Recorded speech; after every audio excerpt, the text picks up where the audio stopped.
n-ai tu și n-are altul, ne o faci pe interesantul.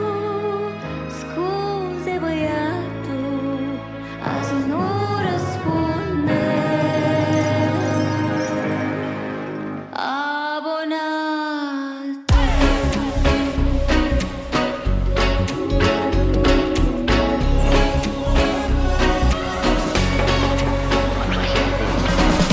Cine ești? De unde ești? De ce mă suni și mă trezești? Dimineața când dormi și patru, îmi dai mesaje unul după altul. N-ai lucru viața mea, tu aduci probleme și am multe deja. Zi ce ai tu și n-ai altul. Alo, alo, cine e? Ți-era dor de vocea mea, nici nu-mi știi numele, dar mă vrei în viața ta. Alo, alo, cine e? Ți-era dor de vocea mea, tu vrei să-mi furi nopțile. Scuze, băiatul, nu răspunde abonat.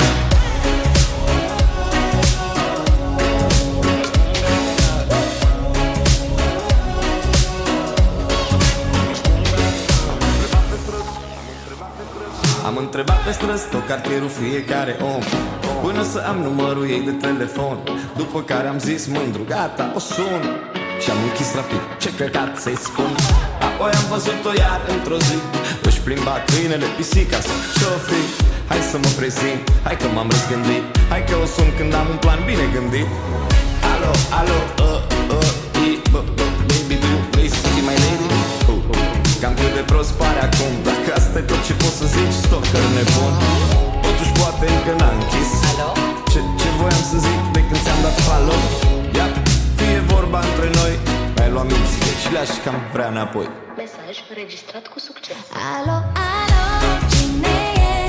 Ți-era dor de vocea mea, nici nu-mi știi numele, dar mă vrei în viața ta.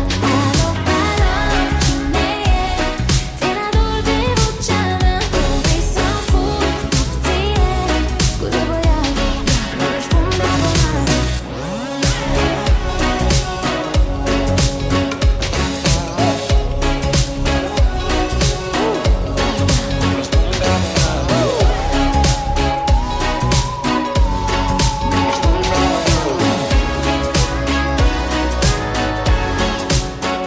Alo, alo, cine e?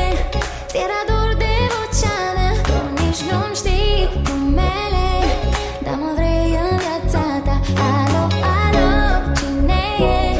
Ți-era dor de vocea mea, tu vrei să-mi furi nopțile. Scuze, băiatul, nu răspunde abonatul.